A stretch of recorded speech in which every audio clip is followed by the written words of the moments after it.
Welcome to my channel. If you are new here, don't forget to subscribe and turn on the notification bell. We're going to talk about something that affects every single one of us, whether we talk about it or not: mental health and stress. When people hear mental health, some think of madness or something negative. But mental health is simply how we think, feel, and behave. It affects how we handle stress, how we relate to others, and how we make decisions every day. Today's session has a few simple goals: to understand what mental health really means, to talk honestly about stress, what it is and how it affects the body and mind, to learn practical coping skills you can start using immediately, to know when to seek help, and that asking for help is a sign of strength, not weakness. Before we start, let's set a few ground rules. This is a safe and respectful space. We don't laugh at anyone's experience or question. You're free to share, and you're also free to stay quiet if you prefer. If anything we discuss feels heavy for you personally, it's okay to take a break, step outside, or speak to me privately later. Now, just to warm up a little, I want to ask you a quick question. When you hear the words mental health, what comes to your mind? You don't need to be correct. Just say the first word or phrase that comes. Thank you. You can already see that people have very different ideas when they hear mental health. Let's begin by clearing up what it really means. First, let's define mental health in simple language, exploring what it truly means for each of us. Mental health encompasses how you think, how you feel, and how you act in your daily life. It profoundly affects how you handle stress, influencing your resilience and coping mechanisms. It also shapes how you relate to family, friends, and colleagues, impacting your social connections. Furthermore, mental health guides how you make choices every day, from minor decisions to major life paths. Just like we all have a physical body, we all possess mental health, an integral part of our overall well-being. Some days our mental health feels strong and robust, allowing us to tackle challenges with ease. Other days, it may feel weak or vulnerable, and that fluctuation is entirely normal and part of the human experience. It's crucial to understand that mental health is not the same as mental illness. They are distinct concepts. Everyone has mental health, a continuous spectrum of well-being that we all navigate throughout our lives. A mental illness, however, occurs when thoughts, moods, or behavior becomes so disturbed or different from your usual state. This disturbance causes serious distress and significantly affects daily life, impacting crucial areas such as work, school, relationships, or self-care. Understanding these differences helps us approach mental well-being with greater clarity and empathy. Let's now look at examples of common mental health conditions to better recognize their signs. Depression is characterized by feeling very low, hopeless, or empty for a long time, extending beyond just a bad day. Anxiety manifests as constant worry, fear, or tension that is often hard to control, affecting daily functioning. Substance use problems involve relying on alcohol or drugs to cope, to the point where it causes significant issues in one's life. Recognizing these conditions is the first step towards seeking help and support. Now, let's address some common myths that unfortunately contribute to the stigma surrounding mental health. I'll read a statement, and I invite you to consider whether you think it's a myth or a fact. Statement 1. People who have mental illness are just weak. Statement 2. Mental health problems can happen to anyone, rich or poor, young or old. Statement 3. Praying or having faith means you will never have mental health problems. Statement 4. With the right support, many people recover or manage mental illness and live normal lives. Let's reveal the answers. Number 1, myth. Mental illness is not about weakness. It's often a complex mix of biology, life stress, trauma, and other factors. Number 2, fact. Mental health problems don't respect age, gender, or social class. They can affect anyone. Number 3, myth. While faith or spirituality can be a strong source of support, it doesn't automatically protect someone from all mental health struggles. Number 4, fact. With the right support, many people recover or live stable lives with help, treatment, and understanding. So remember, mental health is not a shameful topic. It is a fundamental and universal part of being human. Embrace open conversations and seek support when needed, fostering a community of understanding and care. Now let's talk about stress, because stress and mental health are closely linked. What is stress? Stress is the body and mind's reaction to any demand, challenge, or change. It could be a deadline, an exam, money issues, family conflict, illness, or even positive events like a wedding. Stress itself is not always bad. A small amount of stress can motivate you, for example, to study for an exam or prepare for a presentation. But when stress is too much, too frequent, or not managed well, it begins to harm both mental and physical health. There is short-term stress, like rushing to meet a deadline or preparing for a test. Long-term stress, like chronic financial problems, living in an unsafe environment, constant family conflict, a difficult job, or long-term illness. Some common causes of stress include work or school pressure, unemployment, or financial difficulties, and relationship issues with partners, family, or friends. Other causes are caring for sick relatives, health problems, and social pressures and expectations. Now, how do you know you're stressed? Stress shows up in different parts of our life. Signs of stress can be physical, such as headaches, feeling tired all the time, or difficulty sleeping. Other physical signs include an upset stomach, a fast heartbeat, and muscle tension. Emotionally, stress can manifest as irritability, getting angry easily, feeling overwhelmed, or sadness and sudden crying. You might also feel anxious or restless. In your thinking, stress can cause trouble concentrating, racing thoughts, constant worrying, and difficulty making decisions. Behavioral signs include eating too much or too little, withdrawing from people, or sleeping too much or too little. You might also find yourself using alcohol, smoking, or other substances more than usual. Now I want to hear from you. Take a moment and think of the last time you felt very stressed. How did it show in your body? How did it show in your mood or behavior? When we recognize our own stress signs, it becomes easier to do something about it early, instead of waiting until we reach breaking point. Next, we'll look at what makes someone more likely to have mental health problems and what can protect our mental health. We call them risk factors and protective factors. Risk factors are things that increase the chance of mental health problems. They include history of trauma or abuse, physical, emotional, or sexual, long-term stress, for example, poverty, conflict, discrimination, ongoing family problems, family history of mental illness, substance use, alcohol and drugs, lack of social support, feeling alone, having no one to talk to. These don't mean someone will definitely have a mental illness, but they increase the chances. Protective factors are things that support and protect our mental health. They make it easier to cope with stress. For example, strong family, friendships, and supportive relationships, stable work or schooling, healthy coping skills like problem solving, planning, and self-care, good physical health, enough sleep, regular exercise, community support, faith, or spiritual practices that bring comfort and connection. Let's take 5 to 10 minutes. On one side, think about your community and list risk factors you see around you. On the other side, list protective factors that already exist. You can work in small groups of 3 to 4 people. Thank you. As you can see, our environment has both risk and protection.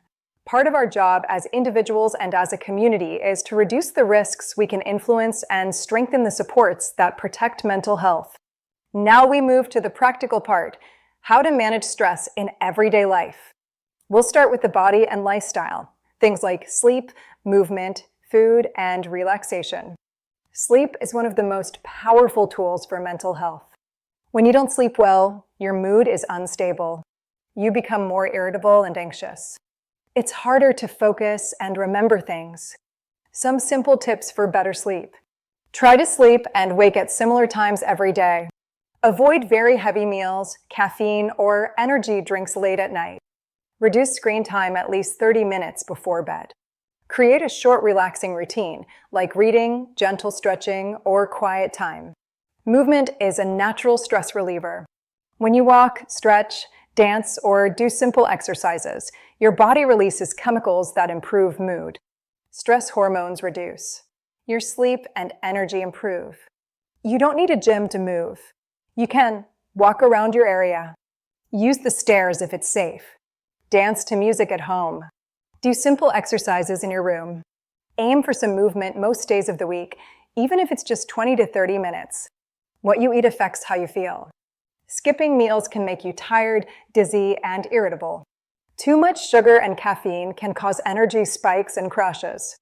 Excessive alcohol can worsen mood and sleep. Try to eat regular meals. Include fruits, vegetables, and protein where possible. Drink enough water. Reduce fast food and very processed snacks when you can. Now I want us to actually practice a simple relaxation technique together, deep breathing. Please sit comfortably. Put your feet on the floor if you can. Let your hands rest on your lap. You can close your eyes if you're comfortable or simply lower your gaze. We'll do a simple breathing pattern. Breathe in through your nose for a count of 4. Hold your breath for a count of 4. Breathe out gently through your mouth for a count of 6. Let's try it together. Ready? Inhale. 2, 3, 4. Hold. 2, 3, 4. Exhale. 2, 3, 4, 5, 6. Again. Inhale. 2, 3, 4. Hold. 2, 3, 4. Exhale. 2, 3, 4, 5, 6. One more time. Inhale. 2, 3, 4. Hold. 2, 3, 4. Exhale. 2, 3, 4, 5, 6. Now breathe normally. Notice how your body feels. Do you feel a little calmer? Even a small difference is progress. This is something you can do at home, at work, or even in a classroom or office when things feel overwhelming. Let's also do a few quick stretches. Gently roll your shoulders backward a few times. Now forward a few times. Slowly tilt your head to one side and then to the other. Stretch your arms above your head, then relax them. These simple actions send a signal to your body that it is safe and your nervous system starts to calm down. Next, let's look at how our thoughts and relationships affect stress. Often, it's not just the situation that stresses us, but the story we tell ourselves about it. For example, thought, I will definitely fail this exam. Feeling, fear, panic, loss of confidence. Behavior, avoiding reading, procrastinating. But if you change the thought to something more balanced, thought, this exam is difficult, but if I plan my reading and ask for help, I can improve. Feeling, more hopeful, more in control. Behavior, you study, you ask questions, you prepare. We're not pretending everything is fine. We are choosing a more helpful and realistic way of thinking. A simple practice. Notice the negative thought. Ask, is this 100% true, or am I assuming? Replace it with a more balanced sentence. If you worry a lot, try this. Write your worries down. From that list, mark the ones you can control and those you cannot control. For what you can control, make a small action plan. For what you cannot control, practice letting go, using breathing, prayer/meditation, or talking to someone you trust. Anger is a normal human emotion, but uncontrolled anger damages relationships and health. When you feel anger rising, pause. Breathe slowly. If possible, step away for a few minutes. Speak only when you are calmer. It's better to say, I am very upset right now. I need a short break. We can talk about this later. Than to shout or say hurtful words you'll regret. No one is meant to carry everything alone. Talking to someone you trust can reduce the intensity of your stress, help you see options you didn't consider, remind you that you are not alone. Good communication includes being honest about how you feel, saying what you need clearly, also listening when others talk, respecting boundaries, your own and other people's. Let's imagine a simple scenario. You are under serious stress from school or work. You feel overwhelmed. How can you communicate this to a friend or family member? Invite a few suggestions and maybe a brief role play. For example, You could say, "I've been feeling very stressed lately and I'm struggling. I don't need you to fix everything, but I just need someone to listen." Sometimes being able to say that sentence is a big step toward better mental health. So far, we've talked about what we can do personally to support our mental well-being. But it's important to acknowledge that there are times when self-help and personal strategies are simply not enough. How do you truly know when it's time to seek professional help, when your own efforts aren't quite cutting it? One significant warning sign is persistent sadness or a profound sense of hopelessness that doesn't lift, even after trying various coping mechanisms. Another indicator is a noticeable loss of interest or pleasure in activities you once enjoyed, making daily life feel dull and unfulfilling. Significant changes in sleep patterns, appetite, or energy levels, such as insomnia, oversleeping, or a constant feeling of fatigue, can also signal a need for support. If you find yourself struggling with daily tasks, like going to work, maintaining personal hygiene, or managing household responsibilities, it's a clear sign that something deeper might be at play. Increased use of substances like alcohol or drugs to cope with feelings or experiencing thoughts of self-harm or suicide are critical red flags that demand immediate professional attention. In these cases, please do not keep quiet. Reaching out is a sign of strength, not weakness, and there are many people ready to help. So, who exactly can provide this professional help? A good starting point is often your general health worker or family doctor, who can offer initial guidance and referrals. Many schools and workplaces also offer confidential counseling services, providing accessible support right where you spend a significant part of your day. Community leaders, religious figures, and local support groups can also be invaluable resources, offering a sense of belonging and shared understanding. Additionally, national helplines and crisis hotlines are available 24/7, providing immediate, anonymous support and guidance whenever you need it most.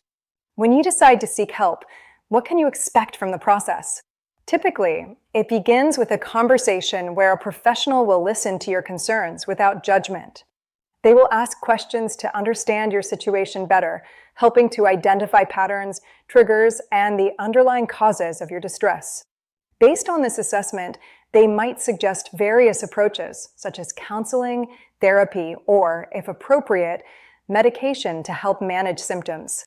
Confidentiality is a cornerstone of professional help, ensuring that your personal information and discussions remain private and secure. Asking for help is not a failure. It is a responsible step towards reclaiming your well-being and building a healthier, more fulfilling life. It demonstrates courage and self-awareness, recognizing that sometimes we all need a little extra support to navigate life's challenges. Take a moment to reflect on these questions. How have you been feeling lately? Are there any changes in your mood, sleep, or daily activities that concern you? Consider if any of the warning signs we discussed resonate with your current experience. Remember, acknowledging these feelings is the first step. If you find yourself nodding along, know that reaching out is a brave and positive choice. You deserve support. We're almost at the end, but before we close, I want you to leave with a personal action plan, not just information. Think about everything we've discussed today. First, consider one small habit you can start this week to support your mental health. This could be a 10-minute walk each evening, 5 minutes of deep breathing before bed, or going to bed 30 minutes earlier. Other options include limiting social media at night, drinking more water, or talking to a trusted friend once a week. Choose something small and realistic, not something perfect. Next, identify one stressor in your life that you will try to handle differently.